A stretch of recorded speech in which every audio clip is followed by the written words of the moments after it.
welcome to Simpler Bible, a daily journey to biblical understanding. Well, today we find ourselves in a very exciting chapter, Matthew 13, and it is parable after parable of the kingdom of heaven. The kingdom of heaven is what I've entitled this one. Let's begin in Matthew 13:1. That same day, so where we left off yesterday, that same day, Jesus went out of the house and sat beside the sea.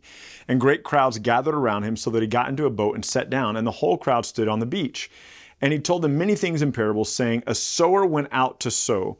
And as he sowed, some seed fell along the path, and the birds came and devoured them. Other seeds fell on the rocky ground, where they did not have much soil, and immediately they sprang up, since they had no depth of soil. But when the sun rose, they were scorched, since they had no root, and they withered away. Other seed fell among the thorns, and the thorns grew up and choked them out. And other seeds fell on good soil and produced grain, some 100-fold, some 60, and some 30. The one who has ears to hear, let him hear.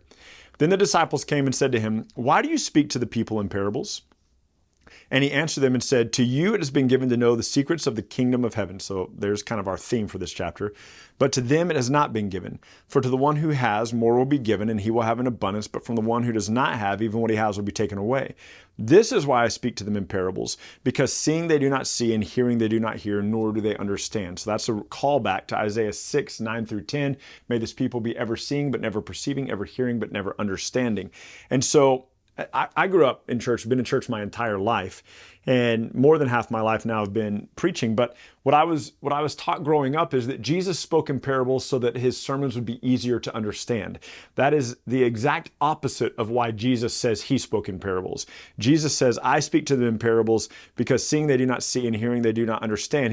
He said right before that, he says, to you it's been given to know the secrets of the kingdom of heaven, but to them it has not been given. So he's keeping these things secret from the Jews. Jesus was speaking in parables so that the people would not understand. And you're going, well, why would he do that? Ultimately, so that they would crucify him. 1 Corinthians 2, 8, and 9. Oh, look, I've already made a note of it down here, so that's redundant. But 1 Corinthians 2, 8, and 9 says that if they had believed in the Lord of glory, they wouldn't have crucified him. So he says, indeed, in their case, the prophecy of Isaiah is filled, saying, you will indeed hear, but never understand, indeed see, but never perceive. For this people's heart has grown dull. With their ears they can barely hear. With their eyes they have closed, lest they should see with their eyes and hear with their ears and understand and turn and be healed. So he's speaking to them in parables so that they will not see, so that they will not understand, and so that they won't turn to him. This is a reference sort of forward to Romans 11:25, where a hardening has happened to the Jews until the full number of Gentiles should come in. But, he says, but blessed are your eyes, for they see, and your ears, for they hear. So we come back up and we say, look, verse 11, to you it has been given to know the secrets of the kingdom of heaven. To them it has not been given.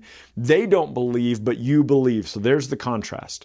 For truly I say to you, many prophets and righteous people long to see what you see and didn't see it, and hear what you hear and didn't hear it. And so Jesus is speaking to the people in parables so that they won't understand. If somebody comes to you at some point, you're at a pastor's conference, or you hear your preacher say, the reason that Jesus spoke in parables was so that everybody would understand, that person has not read their Bible very well. So this is here in Matthew 13. It's also in Mark chapter 4. It's clear in the text why Jesus spoke in the parables. So he's going to go on and give this parable. He's going to explain it now to his disciples. And he says, hear the parable of the sower. When anyone hears the message of the kingdom, the word of the kingdom, and doesn't understand it, the evil one comes and snatches it away, what has been sown in his heart. That is what was sown along the path. So anyone who hears the message of God but doesn't understand it, it's like the seed that fell on the cart path that the birds came and stole away. As for what was sown on the rocky ground, this is the one who hears the word and immediately receives it with joy, but he has no root in himself. He endures for a little while, and when tribulation and persecution arise on account of the word, he immediately falls away.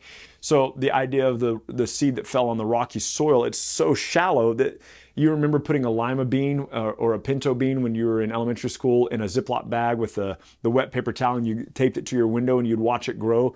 And eventually what would happen is that lima bean or the pinto bean would sprout some roots and push down, and eventually it would push up. Well, you can imagine that if there's nowhere for it to go down, it's going to break the soil more quickly. So if there's no place for the seed's roots to go down, it's going to break the soil, and it's going to look like it's planted and it's growing really quickly, except for what? The moment the sun comes out, the root system, because there's nothing for it to grab onto, withers. And so he says the same thing here. These are people who get excited about the message of the kingdom, but the moment persecution arises, they're like, we're done, we're out. Those that were sown by the thorns, this is the one who hears the word, but the cares of the world and the deceitfulness of the riches choke the word and it proves unfruitful. So this is where the thorns grew up quicker than the plant and choke it out. And then he says, as for what was sown on the good soil, this is the one who hears the word and understands it. And that's the difference between the first three. He indeed bears fruit and yields, in one case 100-fold, and another 60, and another 30. So only one of these four soils is actually someone who's put faith in Jesus. The rest, two of the ones in the middle, can look like someone who's put faith in Jesus. They receive it with joy, but watch them and you'll see that the deceitfulness of wealth or the persecutions of this life cause them to turn away from it. He put another parable to the people saying, the kingdom of heaven can be compared to a man who sowed good seed in the field. I want to go back up here really quickly. He says here, he told them many parables saying, a sower went out to sow. And then we're going to come back down here. And he says, a man who sowed good seed in his field. So verse 24. He said, the kingdom of heaven can be compared to a man who sowed good seed in his field. While his servants were sleeping, his enemy came and sowed weeds among the wheat and then left. When the plants came up and bore grain, the weeds also appeared. The servants of the master of the house came and said to him, Master, did you not sow good seed in your field? How then does it have weeds? And he said to them, the enemy has done this. So the servants said, what do you want us to do? Do you want us to go and gather them up? But he said, no, lest in gathering up the weeds, you uproot the wheat as well. Let both grow together until the harvest. At the harvest time, I will tell the reapers, gather the weeds first and bind them in bundles to be burned, but then gather the wheat into my barn. So there's a good man who sows wheat in his field, and an enemy at night comes and sows weeds among the freshly sown wheat. And they grow up together, and there's weeds and wheat. And the servants say, do you want us to go pull up the weeds? He goes, no, you might accidentally pull up some of the wheat as well. So just wait. And at the harvest, we'll pull them both up. We'll throw the weeds into the fire, and we'll gather the wheat into the barn. This makes me think a little bit of Romans 9, 22 through 23, where it's talking about objects of wrath and objects of mercy. Those who are destined for the wrath of God and those who are destined for the mercy of God. And it says, what if God, though willing to show his wrath to the objects of wrath, instead was patient towards them so he could show more mercy to the objects of mercy? In other words, if God were just to wipe out a city today, he would take out some of the wheat. If he was uprooting the weeds, if he was uprooting the sinful, he would also uproot some of the wheat. So he says, just wait until the end of the harvest and then we'll deal with it. So he's going to give us the explanation of this parable in a few verses. But meanwhile, he says, he put another parable saying to them, the kingdom of heaven is like a grain of a mustard seed that the man took and sowed in his field. It is the smallest of all the seeds, but when it had grown, it is larger than all the garden plants and becomes a tree so that the birds of the air come and make nests in the branches. He told them another parable. The kingdom of heaven is like leaven that a woman took and hid in 3 measures of flour till it was all leavened. So far, we have a man who sowed, another man who sowed, a man who sowed a mustard seed, and we have a woman, okay? And they're doing all these things to produce fruit, to multiply the kingdom. And so he says, leaven is yeast, by the way. So you take a little bit of yeast, you put it into the dough, and you begin to knead it, and it works its way through all of the dough. All of these things Jesus said to the crowds in parables. Indeed, he said nothing to them without a parable. This was to fulfill what was spoken by the prophet. I will open my mouth in parables. I will utter what has been hidden since the foundation of the world. So he's uttering these secret things to them. Then he left the crowds and went into the house, and his disciples came to him and said, explain to us the parable of the weeds in the field. He said, the one who sows the good seed, the man who sows the good seed is the Son of Man, Jesus, right? The field is the world, and the good seeds are the sons of the kingdom. The weeds are the sons of the evil one, that's Satan, and the enemy who sowed them is the devil, see? The harvest is the close of the age, and the reapers are the angels. Just as the weeds are gathered and burned with the fire, so it will be at the close of the end of the age, the lake of fire. The Son of Man will send his angels, his servants. They will gather out of his kingdom all the causes of sins and lawlessness and lawbreakers, throw them into the fiery furnace, in that place where there is weeping and gnashing of teeth. And then the righteous will shine like the sun in the kingdom of the Father. He who has ears to hear, let him hear. Now, I need you to catch this, okay? We've had 4 parables told to us, and you've had a man who sowed seed, threw it on the ground, right? Then you have a man who sowed the mustard seed, and then you have the man who sowed the seed in his field, and then the enemy came and sowed weeds, and then you have the woman who did the leaven. These references, none of them are us. We're not the man in any of these parables. We're not the man. God is, or Jesus is. God is the one who casts the message of the word upon the ground, and some bear fruit of it and some don't. Jesus is the Son of Man who cast the seed, the wheat, into the field and grew the wheat. There is the man who put the kingdom of heaven like a mustard seed, and it grew and became a great tree, and all the birds of the air, that's the people, came and nested in it and found refuge in it. Then there's the woman who puts the leaven, who puts the yeast in, the gospel of the message. The active person in all of these parables is a reference to what God is doing, what Jesus is doing. That's very, very important. And if you can get that in your head, it will shape then what you see here beginning in verse 44. Verse 44 and through verse 46. 2 parables in 3 verses. Listen carefully. The kingdom of heaven is like a treasure hidden in a field, which a man found and covered up, and his joy sells all that he has and buys that field. Again, the kingdom of heaven is like a merchant in search of fine pearls, who on finding a pearl of great value went and sold all he had to buy it. Now, these 2 very short parables, these 2 parables contained in 3 verses, here's the way that was taught to me. Maybe it wasn't taught this way to you growing up. The way that it was taught to me growing up is the kingdom of heaven is an incredible treasure. And when you find it, this is the preacher saying to the audience, this is how I used to teach it. And I hate that I used to teach it this way.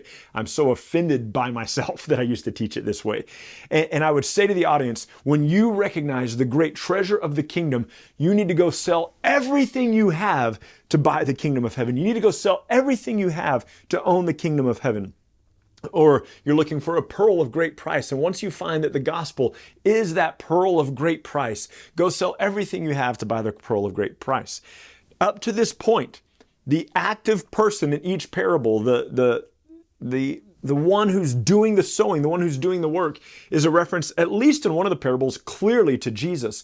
Probably in all the parables, Jesus or the Father. Why do we think it's any different with these 3 verses here, these 2 short parables? So the kingdom of heaven is like a treasure hidden in a field, which a man, who has that been up to this point? It's been a reference to Christ or the Father, which a man found and covered up, and his joy sold all he had to buy the field. Again, the kingdom of heaven is like a merchant. There's the man, there's that character again. In search of fine pearls, who on finding the pearl went and sold all he had and bought it. How is this not a reference to Christ's work on the cross and him come and buying the kingdom through his blood and through his death and his resurrection and establishing the kingdom of God through his blood? How is this not a picture of Jesus? We make it a picture of ourselves, which we do so often in the text, but keep going with me and you're going to see, like, even the parable after this, again, it's about what God does and not what we do. So the very next parable, again, the kingdom of heaven is like a net that was thrown into the sea and gathered fish of every kind. When it was full, men drew it ashore and sat down and sorted the good into containers, but threw the bad away. So it will be at the end of the ages. The angels will come out and separate the evil from the unrighteous and throw them into the fiery furnace in the place where there's weeping and gnashing of teeth. The active party in this parable is not you and me. It's not us. It's not humankind. The agents, the acting agents in all of this are either Jesus or the angels primarily, and I think to a secondary degree, the Father in heaven. So the merchant looking for the pearl of great price, the man who found the treasure, has to be a reference, I think, to Jesus and not to us. And then Jesus says this in verse 51, "Have you understood all these things?" They said to him, "Yes." I kind of wonder if that's just stretching the truth a little bit, like they're too embarrassed to ask. "Do you understand all this?" And he said to them, "Therefore, every scribe who has been trained for the kingdom of heaven is like a master of a house who brings out of his treasure what is new and what is old." And I love this. So the scribe, sometimes in the New Testament called the lawyer, is the one whose job it was to record the Old Testament scrolls and rewrite them over and over and over again. And so there are these Old Testament truths that had an impact in the days of Moses or in the days of Joshua or in the days of Isaiah and Jeremiah. But these things, these treasures out of the Old Testament also spoke to Christ and spoke to the future coming of the kingdom of heaven. So he says that the scribe who has been trained to consider and understand the kingdom of heaven is like a master of his house who brings out of his treasure old and new. So here's what the scripture said, and here's how it points to Christ. Here's these old texts, here's these old prophecies, and here's how they're fulfilled in Jesus, the old and the new. When Jesus had finished these parables, he went away from there, and coming into his hometown, he taught them in the synagogue, as was his custom, so that they were astonished and said, "Where did this man get this wisdom and these mighty works? Is this not the carpenter's son? Is not his mother called Mary? Are not his brothers James and Joseph and Simon and Judas? Are these not his sisters with us? Where then did he get all these things? Where did he get this wisdom? Where did he get these signs?" And they took offense at him. They're amazed by his wisdom. They're amazed by his signs. And instead of being in awe of it and going, man, this guy's amazing, they're offended that he's so wise and can do so many miracles. Why? Because he is calling them to the gospel, and the gospel's offensive because it does declare that Jesus is the only way. And Jesus said to them, "A prophet is not without honor except in his hometown and in his own household. Therefore, he did not do many works there because of their unbelief." And that's Matthew 13. I would encourage you when you're reading through Matthew 13 in the parables, especially with the treasure in the field and the pearl of great price, to reconsider who the acting agent in that parable is. But otherwise, these are hints at what the kingdom of heaven is like, and ultimately the righteousness that will be produced by those who believe the message of the kingdom of heaven, and then ultimately the destruction of those who are opposed to the kingdom of heaven. And so that's the context there. It came out of what he had been saying right before that, the blasphemy of the Holy Spirit. So that's very important to remember too, that it came out of, he says on the next day, right? Or am I confusing that? No, that same day. Yeah, that same day. So he said that the same day being when that earlier that day they were saying he's casting out demons by the power of Satan. And so keep that in mind, that these parables are telling the story of those who believe in Jesus and those who don't. And I look forward to seeing you again tomorrow, and have a great day. Thank you so much for journeying with us today at Simpler Bible through another section of Scripture where we come to know and understand God a little bit better. Look, if you're brand new to Simpler Bible, we have all sorts of resources available for you. Go to our website, simplerbible.com, and there you can find these videos, you can find our podcast, you can find links to our social media, and you can even find a blog post with additional scriptures if you want to go into a little bit more study than we had time to cover in this podcast and video today. We hope that this tool will be exactly that for you, a tool. Not something that replaces your daily walk with God, but something that enhances your daily walk with God and helps you to know and enjoy Him more. Thank you so much for being part of this, and we'll see you again tomorrow.